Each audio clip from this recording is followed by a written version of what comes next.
الحمد لله نحمده ونستعينه ونستغفره ونؤمن به ونتوكل عليه ونعوذ بالله من شرور أنفسنا ومن سيئات أعمالنا من يهده الله فلا مضل له ومن يضلله فلا هادي له وأشهد أن لا إله إلا الله وحده لا شريك له وأشهد أن سيدنا وسندنا ونبينا ومولانا محمدا عبده ورسوله صلى الله تعالى عليه وعلى آله وأصحابه وبارك وسلم تسليما كثيرا أما بعد فأعوذ بالله من الشيطان الرجيم بسم الله الرحمن الرحيم إذا زلزلت الأرض زلزالها وأخرجت الأرض أثقالها وقال الإنسان ما لها يومئذ تحدث أخبارها بأن ربك أوحى لها يومئذ يصدر الناس أشتاتا ليروا أعمالهم فمن يعمل مثقال ذرة خيرا يره ومن يعمل مثقال ذرة شرا يره آمنت بالله صدق الله مولانا العظيم وصدق رسوله النبي الكريم ونحن على ذلك من الشاهدين والشاكرين والحمد لله رب العالمين. بزرگان محترم اور برادران عزیز، یہ سورہ زلزال ہے جس کی میں نے ابھی آپ کے سامنے تلاوت کی ہے، اور اس میں اللہ تبارک و تعالی نے قیامت اور آخرت کے کچھ احوال بیان فرمائے ہیں۔ پہلے اس کا ترجمہ عرض کرتا ہوں، اس کے بعد اللہ تعالی کی توفیق سے اس کی کچھ تشریح انشاءاللہ عرض کروں گا۔ فرمایا کہ اذا زلزلت الارض زلزالها، وہ وقت یاد کرو جب زمین کو اس کے بھونچال سے جھنجھوڑ دیا جائے گا۔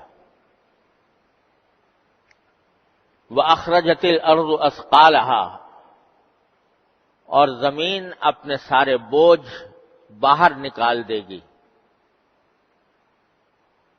وَقَالَ الْإِنسَانُ مَا لَهَا، اور انسان یہ منظر دیکھ کر کہے گا کہ اس زمین کو کیا ہو گیا۔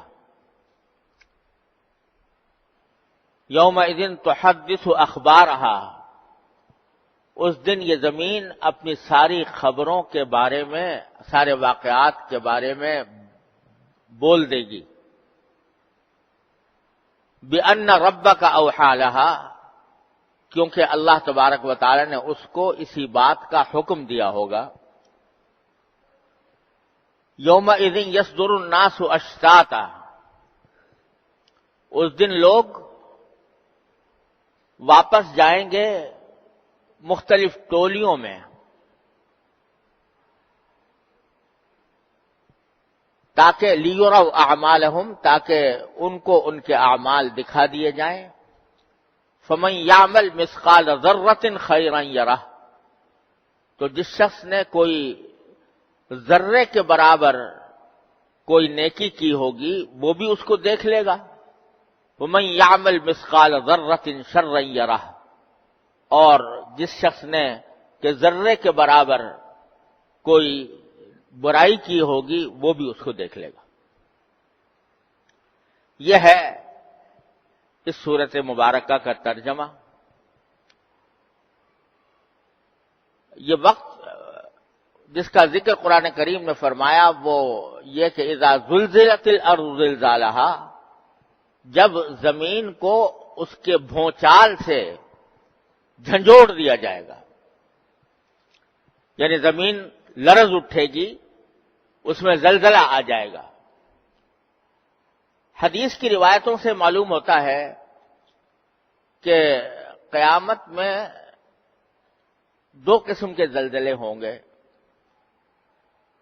ایک زلزلہ تو پہلے سور کے وقت ہوگا، یعنی قیامت کا دن جس میں ساری چیزوں کو فنا کر دیا جائے گا، وہ پہلے سور کے وقت ہوگی۔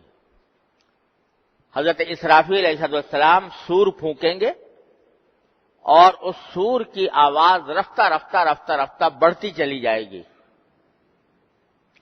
شروع میں دھیمی آواز ہوگی، پھر آگے بڑھتی چلی جائے گی، اور وہ سور کی آواز رفتہ رفتہ اتنی بڑھ جائے گی کہ اس کے نتیجے میں جتنے انسان، جانور، جنات موجود ہیں وہ سارے کے سارے مر جائیں گے، فنا ہو جائیں گے۔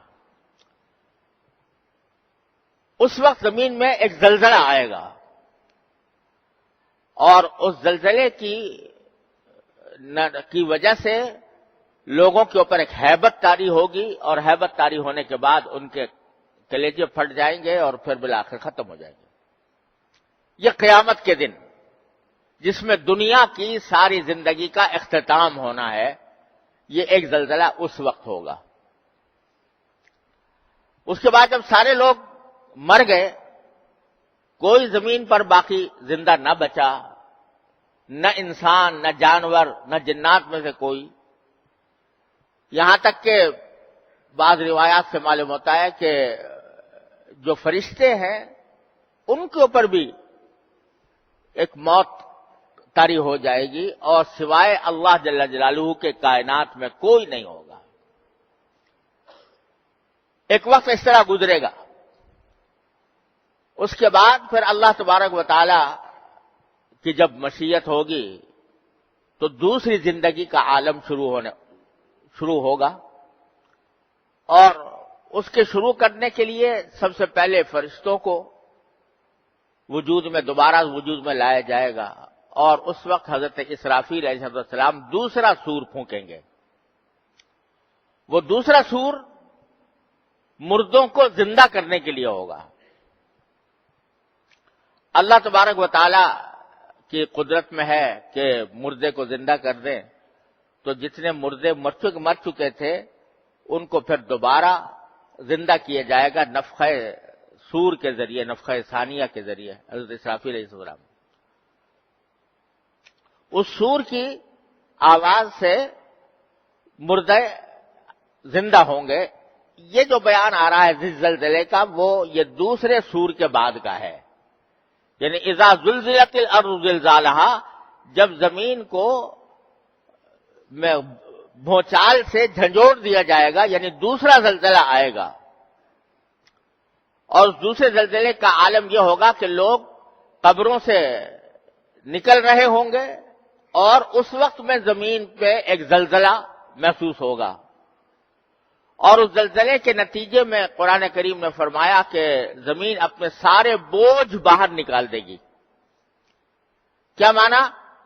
کہ زمین کے اندر جتنے مردے دفن ہیں وہ سب باہر آ جائیں گے، زندہ ہو کر باہر نکل آئیں گے۔ اور اسی کے ساتھ احادیث میں یہ بھی بیان فرمایا گیا کہ زمین کے اندر جتنے خزانے دفن ہیں، جتنا مال و دولت زمین میں ہے، یہ زمین کے اندر اور جتنی اشیاء انسان کے فائدے کی ہیں، وہ بھی ساری کی ساری اس زلزلے کے نتیجے میں زمین اس طرح الٹ پلٹ ہوگی کہ سارے زمین کے اندر دفن شدہ خزانے باہر اگل دے گی۔ اور یہ اللہ تبارک و تعالی کی حکمت کا ایک مظاہرہ ہوگا کہ جتنے مال و دولت زمین کے اندر دفن تھے، اور زمین میں آپ جانتے ہیں کہ مال و دولت صرف سونا چاندی ہی نہیں، سونا چاندی بھی ہوتی ہے، اور جتنے معدنیات ہیں جن کے پیچھے انسان بے شمار توانائیاں صرف کرتا ہے، تانبا ہے، پیتل ہے، کوئلہ ہے، اور جتنی معدنیات ہیں، منرلز جن کو کہا جاتا ہے، وہ سارے کے سارے خزانے باہر زمین اگل دے گی۔ علماء کرام نے فرمایا کہ اس کو باہر اگلوانے کا ایک منشا یہ ہوگا کہ انسان دیکھ لے کہ یہ ہے وہ مال و دولت جس کی خاطر میں نے دنیا کے اندر دوڑ دھوپ کی تھی، جس مال و دولت کی خاطر میں نے دوسروں کے حقوق پامال کیے تھے، جس مال و دولت کی خاطر میں نے حلال و حرام ایک کیا تھا، اور جس کی خاطر میں دن رات کھپا ہوا تھا، وہ اب یہ اس طرح سامنے آ گیا ہے کہ اب اس سے میں کوئی فائدہ نہیں اٹھا سکتا۔ اور ایک صحیح مسلم کی حدیث ہے جس میں نبی کریم سرور عالم صلی اللہ علیہ وسلم نے ارشاد فرمایا کہ جب زمین اپنے خزانے اگل دے گی اور لوگ دوبارہ زندہ ہو کر میدان حشر کا نظارہ دیکھیں گے اور یہ دیکھیں گے کہ ہم جس زندگی کو اپنا سب کچھ سمجھے ہوئے تھے وہ تو ختم ہو گئی، اور اب نئی زندگی آ رہی ہے، اور اس نئی زندگی کے اندر ہمیں اپنے اعمال کے حساب سے بدلہ دیا جائے گا، اور یہاں سونا چاندی کچھ کام نہیں آئے گا، تو اس وقت میں وہ مال و دولت کے خزانے اور مال و دولت کے ڈھیر جو سامنے لگے ہوئے ہیں ان کو دیکھ کر وہ انسان جس نے دوسروں کے حقوق غصب کیے تھے، جس نے دوسروں کی زمینیں غصب کی تھیں، دوسروں کا مال چرایا تھا یا مال غصب کیا تھا، وہ یہ دیکھ کر کہے گا کہ یہ ہے وہ مال جس کی خاطر میں نے جھگڑے کیے تھے، جس کی خاطر میں نے گناہوں کا ارتکاب کیا تھا، جس کی خاطر میں نے دوسروں کے حقوق پامال کیے تھے، جس کی خاطر میں نے قطع رحمی کی تھی، یہ ہے وہ مال جو آج کسی کام کا نہیں۔ اور اس وقت میں یہ حقیقت واضح ہوگی کہ جتنا مال و دولت ہے یہ دنیا کے اندر، یہ حقیقت میں ایسی چیز نہیں ہے کہ جس کے لیے انسان اپنی ساری توانائیاں صرف کر کے، حلال و حرام ایک کر کے، جائز اور ناجائز کو کی تمیز مٹا کر آدمی اس کو حاصل کرنے کی کوشش کرے۔ یہ سونا ہو یا چاندی ہو، یا اب سونا چاندی کے سکے نہیں رہے تو نوٹ آ گئے ہیں، ان کو دیکھو کہ یہ اپنی ذات میں انسان کو کوئی فائدہ پہنچانے والی چیز نہیں ہے۔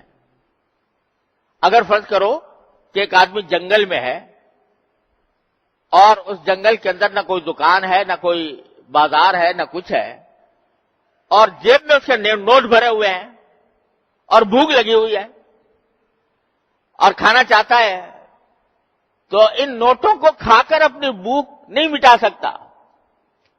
یا اگر سونا چاندی بھرا ہوا ہے جیب کے اندر تو اس سونا چاندی کو کھا کر اپنی بھوک میں نہیں مٹا سکتا۔ یہ بذات خود کوئی فائدہ پہنچانے والی چیز نہیں ہے۔ اس کے ذریعے اللہ تعالیٰ نے ایک ذریعہ بنا دیا ہے کہ اس کے ذریعے کوئی چیز خرید لی جاتی ہے اور اس کو سے انسان اپنی حاجتیں پوری کرتا ہے۔ اسی لیے حضرت امام حسن بصری رحمۃ اللہ علیہ جو بڑے درجے کے تابعین میں سے ہیں، اولیاء کرام میں سے بھی ہیں، محدثین میں سے بھی ہیں، فقہا میں سے بھی ہیں، وہ ایک بڑا خوبصورت جملہ ارشاد فرمایا کرتے تھے کہ یہ جو سونے چاندی کے سکے ہیں، یا اب تو سونے چاندی کے سکے نہیں رہے، ویسے ہی کاغذ کے سکے آ گئے ہیں، ان کے بارے میں فرمایا کہ درہم اور دینار، درہم چاندی کا سکہ ہوتا تھا، دینار سونے کا سکہ ہوتا تھا۔ یہ فرماتے ہیں کہ تمہارے ایسے ساتھی ہیں کہ جب تک تمہیں چھوڑ کر نہ چلے جائیں اس وقت تک تمہیں کوئی فائدہ نہیں پہنچا سکتے۔ یعنی ساتھی تو وہ ہوتا ہے نا کہ ساتھ رہے تو ساتھ رہنے سے انسان کو فائدہ ہوتا ہے اس کو، لیکن یہ ایسا ساتھی ہے کہ اس وقت تک تمہیں فائدہ نہیں پہنچا سکتا جب تک تمہیں چھوڑ کر نہ چلا جائے، کیونکہ جب تک تمہاری جیب میں ہے تو تمہارا کوئی فائدہ اس سے حاصل نہیں ہو سکتا، نہ تم اسے کھا سکتے ہو، نہ اس کو پہن سکتے ہو، نہ اس کو اپنا مکان بنا سکتے ہو، نہ کچھ کر سکتے ہو۔ فائدہ کب ہوگا؟ جب اس کو تم کسی کو دو گے اور یہ تمہیں چھوڑ کے چلا جائے گا اور اس کے ذریعے کوئی چیز تم حاصل کرو گے، تب تمہارا فائدہ حاصل ہوگا۔ تو فرماتے ہیں یہ ایسا ساتھی ہے جو کبھی تمہیں فائدہ اس وقت تک نہیں پہنچا سکتا جب تک کہ تمہیں چھوڑ کر نہ چلا جائے۔ تو اپنی ذات میں فائدہ پہنچانے والی کوئی چیز نہیں۔ تو اللہ تبارک و تعالیٰ اس وقت یہ نظارہ دکھا دیں گے۔ میں نے حضرت حکیم الامت مولانا تھانوی قدس اللہ تعالی سرہ کے مواعظ میں پڑھا کہ ایک شخص تھا کہ جو بڑا مالدار تھا، اور بڑا سونا چاندی اس نے جمع کیا ہوا تھا، اور جمع کر کے جیسے پہلے زمانے میں لوگوں کا دستور تھا وہ زمین میں دفن کر دیتے تھے اس کو، خزانے کو. اور اس نے بھی ایک ایسا زمیندوز گودام بنایا ہوا تھا جس میں سونے چاندی کی اینٹیں اس نے رکھی ہوئی تھیں. اور ایسا اس کا طریقہ بنایا تھا کہ پہلے زمانے میں ایسے طریقے ایجاد کیے جاتے تھے کہ دروازہ ایسا بنایا، اس کے اندر ایسی کلیں ہیں کہ جس وقت تک کہ سوائے اس شخص کے جس نے وہ بنایا ہے کسی اور کو اس کو کھولنے کا طریقہ نہیں آتا تھا. تو ایک دن وہ اپنے اس گودام میں گیا جو زمیندوز گودام تھا، اور جا کر یہ گننے کے لیے گیا کہ میں کتنا سونا چاندی میرے پاس یہاں جمع ہو گیا ہے. اب وہ گننے کے لیے وہاں پہنچا، گن رہا تھا، گنتے گنتے اس کو ضرورت پیش آئی کہ کسی طرح باہر نکل کر کو پانی پیے یا کھانا کھائے. اب جو آتا ہے تو اتفاق سے وہ کل جو اس نے لگائی تھی وہ اس میں کچھ خرابی ہو گئی جس کی وجہ سے وہ دروازہ کھلتا نہیں، یا اندر ہی بند ہو گیا. اب اندر بند پڑا ہے اور چاہتا ہے کہ میں کوئی بھوک لگ رہی ہے کھانا کھاؤں، پیاس لگ رہی ہے پانی پیوں، لیکن باہر نکلنے کا کوئی راستہ نہیں جہاں سے کھانا اور پانی حاصل کر سکے. نتیجہ یہ کہ وہیں پر رہا اور سونے چاندی کے ڈھیر کے درمیان جو اس نے جمع کیا تھا وہ بھوک لگ رہی تو بھوک کو نہیں مٹا سکتا، پیاس لگ رہی تو پیاس نہیں مٹا سکتا. اسی حالت میں کیونکہ کئی دن اس طرح گزر گئے تو بھوک پیاس سے تڑپتا ہوا اسی خزانے کے اندر مر گیا. تو اس واسطے کہ وہ خزانہ اپنی ذات میں کچھ بھی انسان کو فائدہ نہیں پہنچا سکتا تھا. تو اللہ تبارک و تعالیٰ یہ سارے مال و دولت کے خزانے جو زمین کے اندر ہیں وہ سارے انسان کے سامنے لا کر ڈھیر کر دیں گے. دیکھو یہ ہے وہ مال اور دولت جس کی خاطر تم نے ایک دوسرے کا خون بہایا تھا، جس کی خاطر تم نے ایک دوسرے کے حقوق پامال کیے تھے، جس کی خاطر تم ناجائز اور حرام طریقے استعمال کر رہے تھے، وہ یہ مال ہے. اور آج یہ تمہارے کسی کام آنے والا نہیں ہے. اس لیے فرمایا وَأَخْرَجَتِ الْأَرْضُ أَثْقَالَهَا، زمین اپنے سارے بوجھ باہر نکال دے گی. اس بوجھ میں وہ مردے بھی داخل ہیں جو زمین کے اندر دفن ہے، اور اس بوجھ میں وہ مال و دولت بھی داخل ہے جو زمین کے اندر دفن ہے. وہ سارا کا سارا باہر آ جائے گا. ایک حسرت کا عالم ہوگا کہ دوسری زندگی شروع ہو رہی ہے، اور اس دوسری زندگی کے اندر کیا ہونے والا ہے وہ اس وقت آدمی کو یاد آئے گا کہ کہنے والے کہا کرتے تھے ہماری دنیاوی زندگی کے اندر، پیغمبروں نے ہمیں بتایا تھا کہ ایک وقت ایسا آنے والا ہے اور ہم اس کی طرف توجہ نہیں دیتے تھے. آج ہماری وہ زندگی شروع ہو رہی ہے اور یہ مال و دولت اور یہ مال و دولت کے خزانے ہمارے لیے کسی کام کے نہیں ہیں. پھر فرماتا ہے باری تعالیٰ کہ یومئذ تحدث اخبارہا، اس دن زمین جو ہے وہ اپنی ساری خبریں لوگوں کو سنا دے گی. کیا مطلب ہے اس کا؟ زمین ساری خبریں سنا دے گی. اس کی تفصیل نبی کریم سرور عالم صلی اللہ علیہ وسلم نے بیان فرمائی کہ زمین بولنے لگے گی. جس زمین پر جو عمل ہوا ہے وہ زمین اس عمل کی گواہی دے گی. اگر کسی نے کسی زمین پر اچھا عمل کیا ہے تو وہ زمین بول کر گواہی دے گی کہ میرے اوپر فلاں شخص نے فلاں عمل کیا تھا، فلاں نیک کام کیا تھا. اور اگر برا کام کیا ہے تو زمین گواہی دے کر بتائے گی کہ میرے اوپر اس شخص نے فلاں وقت میں یہ برا کام کیا تھا. یومئذ تحدث اخبارہا، اس دن زمین ساری خبریں سنا دے گی. کسی کے دل میں خیال ہو سکتا ہے کہ زمین تو پتھر ہے یا مٹی ہے، نہ اس میں عقل ہے، نہ اس میں سمجھ ہے، نہ اس میں بولنے کی طاقت ہے، یہ کیسے بول دے گی؟ اور اس کے اندر کیسے اس کو طاقت پیدا ہو جائے گی کہ وہ ساری خبریں سنا دے؟ تو خوب سمجھ لیجئے کہ اللہ تبارک و تعالیٰ کی پیدا کی ہوئی ساری چیزیں ہیں. اسی کی دی ہوئی گویائی کی، بولنے کی طاقت کس نے دی ہے انسان کو؟ وہ اللہ تبارک و تعالیٰ نے عطا فرمائی ہے. وہ اگر چاہیں تو اس زبان کے لوتھڑے میں گویائی اور بولنے کی طاقت پیدا فرما دیں، اور وہ اگر چاہیں تو پتھر میں وہ صلاحیت پیدا فرما دیں، وہ طاقت عطا فرما دیں. تو پتھر کے اندر اللہ تبارک و تعالیٰ طاقت عطا فرما دیتے ہیں. مجھے یاد آیا کہ حضرت حکیم الامت مولانا تھانوی قدس اللہ تعالیٰ سرہ ایک مرتبہ سفر کر رہے تھے. تو سفر کے دوران ایک صاحب تھے، انہوں نے پوچھا حضرت سے کہ حضرت یہ قرآن کریم میں آیا ہے کہ قیامت میں انسان کے اعضاء گواہی دیں گے، ہاتھ بھی بولے گا، پاؤں بھی بولیں گے. تو میری سمجھ میں نہیں آتا کہ ہاتھ بغیر زبان کے کیسے بولیں گے؟ ہاتھوں میں تو کوئی زبان نہیں ہے، وہ کیسے بولیں گے؟ ہاتھ زبان کے بغیر ہاتھ کیسے بولیں گے؟ تو حضرت نے جواب نے فرمایا کہ وہ یہ زبان بغیر زبان کے کیسے بولتی ہے؟ یہ زبان بغیر زبان کے کیسے بولتی ہے؟ یعنی اگر ہر چیز کے بولنے کے لیے زبان ہی ضروری ہے تو زبان بھی تو گوشت کا ایک لوتھڑا ہی ہے نا.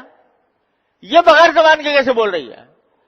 مطلب یہ تھا کہ اللہ تبارک و تعالیٰ ہی نے تو اس زبان کے اندر یہ طاقت پیدا فرمائی ہے کہ وہ بولے، جب چاہے سلب کر لیتے ہیں. چنانچہ بہت سے لوگ ہوتے ہیں کہ زبان ہے مگر گویا کی طاقت نہیں ہے، بولنے کی طاقت نہیں ہے.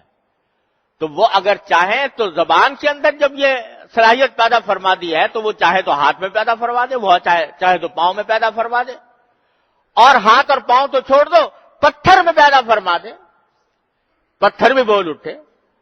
یہ جو حضرت کتنے واقعات ہیں کہ جن میں بچے کو اللہ تعالیٰ نے زبان میں گویائی عطا فرما دی. حضرت عیسیٰ علیہ السلام کے بارے میں قرآن نے فرمایا کہ پیدا ہوتے ہی انہوں نے یہ کہا کہ سلام علیہ یوم ولدت و یوم اموت و یوم ابعث حیا. یہ الفاظ پیدا ہوتے ہی بچے کی زبان سے اللہ تعالیٰ نے کہلوا دیے. اس میں کیا پریشانی ہے کہ اللہ تبارک و تعالیٰ جو بڑے انسان کو طاقت کی گویائی کی طاقت عطا فرما سکتا ہے، بولنے کی طاقت عطا فرما سکتا ہے، وہ چھوٹے بچے کو بھی دے سکتا ہے. تو جب چھوٹے بچے کو دے سکتا ہے، انسان کو دے سکتا ہے، پتھر کو بھی دے سکتا ہے. تو زمین کے اندر یہ قوت گویائی پیدا کر دی جائے گی. اور یہی وجہ ہے کہ فرمایا گیا کہ زمین جو ہے در حقیقت انسانوں کی گواہ ہے. جو عمل بھی تم کسی زمین پر کر رہے ہو وہ زمین تمہاری گواہ بن رہی ہے آخرت کے اندر. یہ نہ سمجھو کہ میں ایک ایسی زمین پر، ایسی جگہ پر کر رہا ہوں جہاں مجھے کوئی دیکھنے والا نہیں. اللہ تعالیٰ تو خیر دیکھ ہی رہے ہیں، لیکن جس زمین پر تم جو عمل کر رہے ہو اگرچہ تمہیں بظاہر دیکھنے والا کوئی نظر نہیں آ رہا مگر وہ زمین دیکھ رہی ہے، اور وہ زمین آخرت میں گواہی دے گی کہ میری پشت پر اس شخص نے فلاں گناہ کا ارتکاب کیا تھا. یومئذ تحدث اخبارہا، اس دن وہ سارے واقعات بیان کر دے گی وہ زمین. اب یہ بعض اوقات یہ بھی ذہن میں خیال پیدا ہوتا ہے کہ اربوں انسان، اربوں کھربوں جب سے سلسلہ چل رہا ہے اس وقت سے اربوں کھربوں انسان پیدا ہوئے اور قیامت تک پتہ نہیں ان کی تعداد کتنے ہزار کھرب تک پہنچ جائے گی.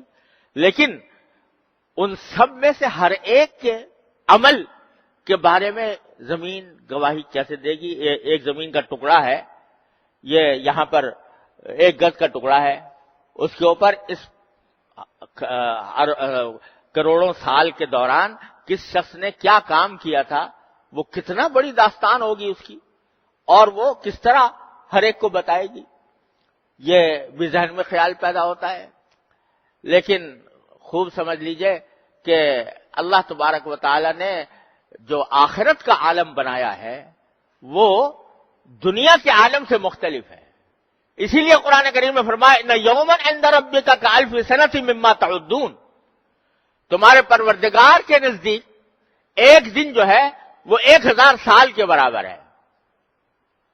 تو اس وقت کا جو عالم ہوگا اس کے اندر وقت کی کیفیت ہی بدل جائے گی، زمانے کی کیفیت ہی بدل جائے گی. بعض علماء کرام نے اس کی تفسیر یوں کی ہے کہ وقت ہر چیز میں جو دنیا کی عام چیزیں ہیں ان میں ایک لمبائی ہوتی ہے، ایک چوڑائی ہوتی ہے. جیسے کوئی بھی آپ چیز اٹھا کے دیکھ لیں اس میں کوئی ایک لمبائی ہوگی، ایک چوڑائی ہوگی، ایک گہرائی ہوگی. تین چیزیں ہوتی ہیں. عام طور سے سمجھا جاتا ہے کہ وقت میں صرف لمبائی ہی لمبائی ہے، لیکن وہ فرماتے ہیں کہ اللہ تبارک و تعالیٰ کیا اس میں لمبائی بھی ہے چوڑائی بھی ہے. ہمیں جو نظر آ رہا ہے وہ لمبائی ہے، لیکن اس کے اندر چوڑائی بھی ہے، اور چوڑائی کے اندر بے شمار کام ایسے انجام پا جاتے ہیں مختصر وقت میں کہ جو عام حالات میں انسان کی سمجھ میں نہیں آتے. تو اللہ تبارک و تعالیٰ اس موقع پر زمین کو یہ طاقت عطا فرما دیں گے کہ وہ جو کچھ اس کے اوپر ریکارڈ ہوا ہے، جو عمل بھی ریکارڈ ہوا ہے، وہ سب اکٹھا اس کو دکھا دیا جائے گا، اور اس کو زمین بتا دے گی کہ میرے پشت کے اوپر فلاں شخص نے فلاں عمل کیا تھا. وہ اللہ تبارک و تعالیٰ اس کو گویائی کی قوت عطا فرما دیں گے. اسی لیے بزرگوں نے فرمایا کہ اگر کسی وقت کسی شخص سے کوئی گناہ سرزد ہو جائے تو جس زمین پر گناہ ہوا ہے اسی زمین پر توبہ بھی کر لے، تاکہ وہ زمین اگر گناہ کی گواہی دے تو ساتھ میں توبہ کی بھی گواہی دے. اسی لیے فرمایا بزرگوں نے کہ جس جگہ پر جو کبھی گناہ سرزد ہو جائے تو اس جگہ ہی پر جا کر توبہ کر لو، اللہ تبارک و تعالیٰ سے معافی مانگ لو. اللہ تعالیٰ کی رحمت ایسی ہے کہ کتنے بڑے سے بڑا گناہ ہو لیکن اگر سچے دل سے توبہ کر لی جائے تو اللہ تبارک و تعالیٰ اس کو معاف فرما دیتے ہیں. تو اس زمین کو تم نے گناہ کا گواہ بنایا تو ساتھ میں توبہ کا بھی گواہ بنا لو. اب وقت ختم ہو گیا ہے، انشاءاللہ اللہ تعالیٰ نے زندگی عطا فرمائی تو سورت کا باقی ماندہ حصہ تفصیل کے ساتھ اگلی جمعہ میں عرض کروں گا. وآخر دعوانا الحمدللہ رب العالمین.